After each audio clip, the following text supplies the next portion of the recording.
जब इंसान की मौत होती है तो सबसे बड़ा सवाल यही उठता है कि उसकी आत्मा कहाँ जाती है। जिंदगी और मौत के बीच का ये राज हमेशा से लोगों के मन में जिज्ञासा जगाता आया है। अलग अलग धर्म और संस्कृतियों में आत्मा के इस सफर के बारे में कई कहानियां और मान्यताएं मौजूद हैं। सबसे पहले आत्मा को शरीर से अलग माना जाता है। जैसे हमारा शरीर एक कार है तो आत्मा उस कार की ड्राइवर है जो जब चाहे कार छोड़ सकती है।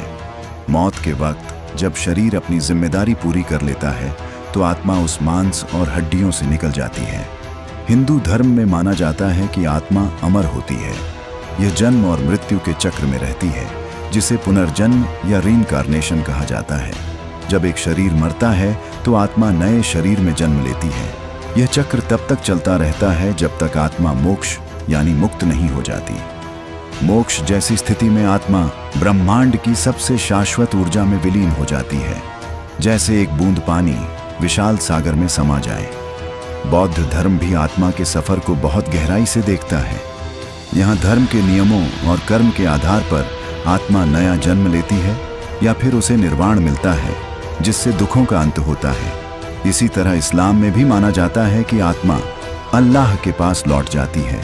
यहाँ मौत एक नए अध्याय की शुरुआत है, जहाँ आत्मा की जिंदगी की परीक्षा होती है और उसके कर्मों के हिसाब से उसको जन्नत या नर्क की राह मिलती है। वैज्ञानिक दृष्टिकोण से आत्मा को सीधे तौर पर मापा नहीं जा सकता। यह एक ऐसी चीज है जिसका अनुभव धर्म, आध्यात्मिकता और व्यक्तिगत विश्वास का विषय है। कुछ लोग सोचते हैं कि मौत के बाद सिर्फ शरीर खत्म होता है और सब खत्म, लेकिन जिन लोग आध्यात्मिक हैं वे मानते हैं कि आत्मा के सफर की कोई ना कोई सच्चाई जरूर है जो अभी पूरी तरह समझ में नहीं आई। तो आखिरकार आत्मा मरने के बाद कहाँ जाती है? इसका जवाब एक तरह से विश्वास और अनुभव पर निर्भर करता है। जहाँ कुछ के लिए यह एक नया जीवन है तो कुछ के लिए अंत और कुछ के लिए शांति का रास्ता।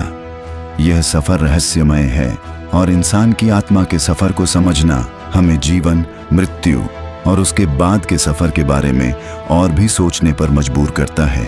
इसलिए मौत को अंत नहीं बल्कि एक नए सफर की शुरुआत मानना चाहिए।